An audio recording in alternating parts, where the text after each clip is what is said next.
Hey there, amazing English learners. Welcome back to English Mastery Podcast. I'm Vey, and I'm so excited to have you here with us today for what I think might be one of our most important episodes yet. And I'm James. You know, Vey, before we even start, I have to say, today's topic hits so close to home for me. We're talking about something that I see destroying English learners' confidence every single day. And honestly, it breaks my heart. Oh, absolutely, James. So here's what we're diving into today, why comparison is literally killing your English progress. And I know that sounds dramatic, but hear me out. How many times have you been scrolling through social media, or maybe you're in an English class, and you see someone who speaks English so effortlessly, so naturally, and suddenly you feel, completely inadequate? Yes, oh my gosh, this happens constantly.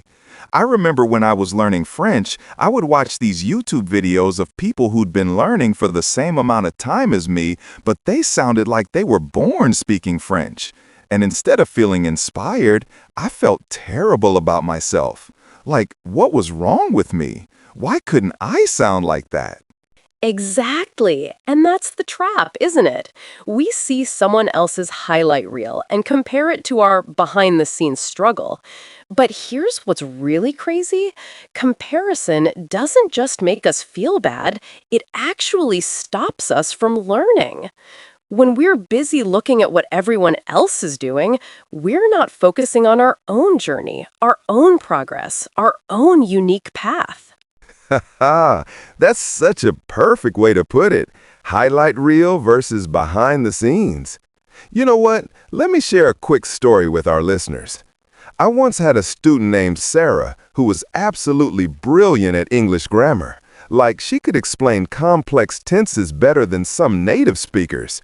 But she would come to class every week feeling defeated because her classmate could speak more fluently in conversations. Oh no, but that's so unfair to herself, right? Because Sarah and her classmate have completely different strengths. Maybe Sarah's classmate grew up in a bilingual household, or maybe they learn better through speaking practice, while Sarah learns better through structured grammar study. We're all wired differently, and that's not a weakness. It's actually beautiful. Absolutely. And you know what's really interesting? When Sarah finally stopped comparing herself and started celebrating her grammar skills, she actually became more confident in speaking too. It's like when you appreciate your own strengths, everything else starts flowing more naturally. Yes, that's such a powerful example, James. Now, let me ask our listeners something. Have you ever noticed that comparison doesn't just happen with English? We compare our jobs, our homes, our relationships, even our social media posts. It's like this constant measuring contest that nobody actually wins, and it's exhausting. Ha ha ha, so true. Social media is the worst for this, isn't it? People post their vacation photos, their perfect meals, their achievements, and we're sitting there in our pajamas eating cereal for dinner, thinking, wow, everyone else has their life figured out. But we don't see their struggles, their bad days, their moments of doubt. Exactly. And the same thing happens with English learning. You see someone giving a perfect presentation in English, but you don't see the hours they spent practicing, the mistakes they made while learning, or the fact that maybe they're terrible at English grammar but great at speaking. We only see the final performance, not the whole journey. Right. So here's what I want everyone to understand. Your English journey is completely unique to you. Maybe you're amazing at understanding English movies but struggle with speaking. Maybe you can write beautiful emails but freeze up in conversations. Maybe you have perfect pronunciation but need more vocabulary. All of these are completely normal and valid. Beautiful point, James. And here's something that might surprise you. Even native speakers have different strengths and weaknesses in English. Some are great storytellers but terrible at formal writing. Some have huge vocabularies but struggle with public speaking. Language is this massive, complex thing, and nobody masters every single aspect perfectly. Oh, that's such an important reminder. You know what I tell my students? Instead of asking, why am I not as good as them, start asking, how have I improved compared to last month? Or what can I do today that I couldn't do 6 months ago?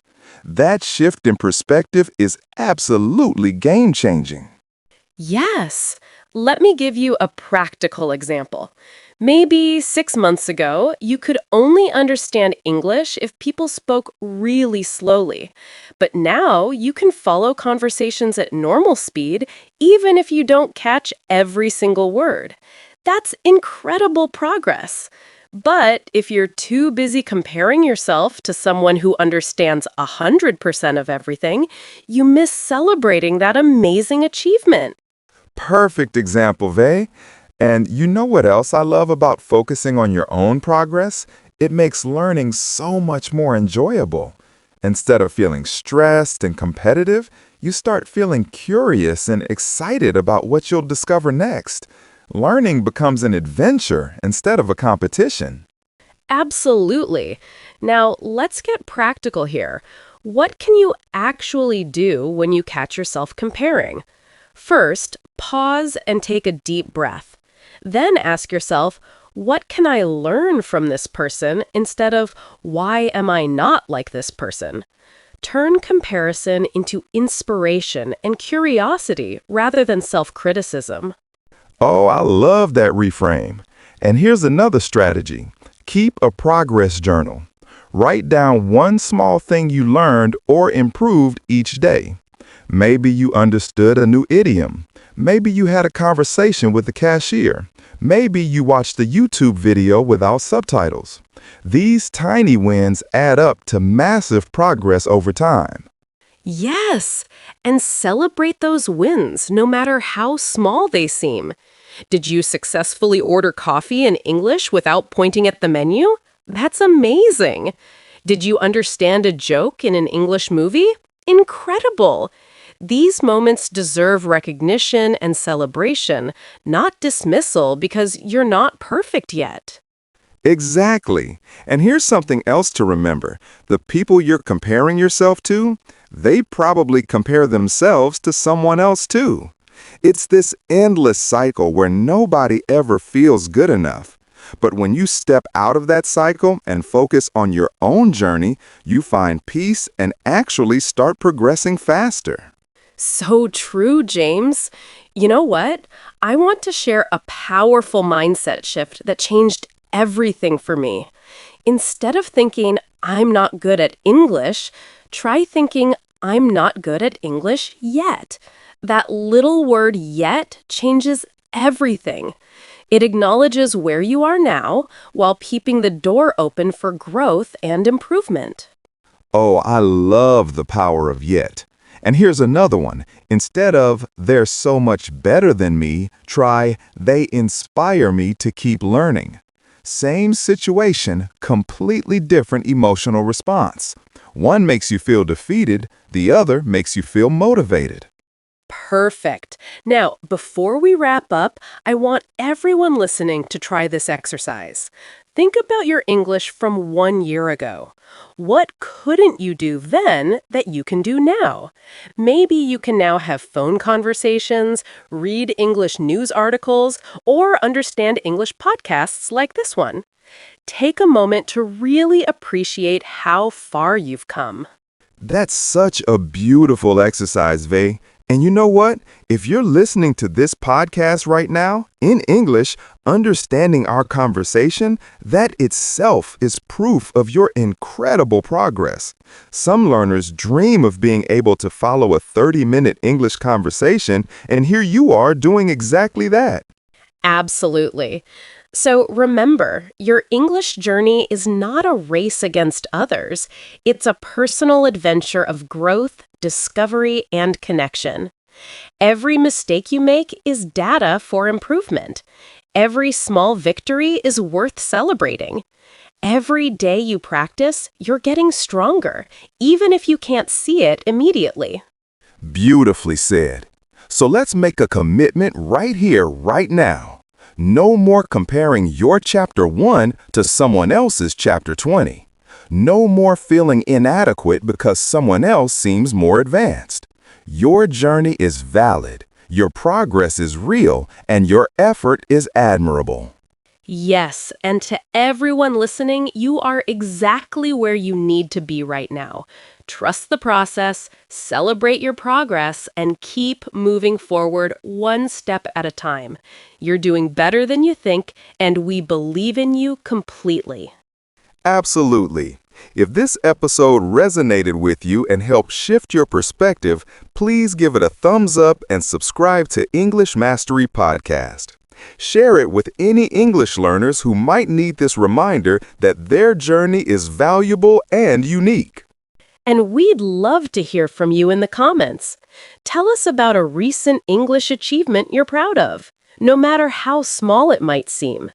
Let's celebrate your progress together and build a supportive community of learners who lift each other up instead of comparing and competing.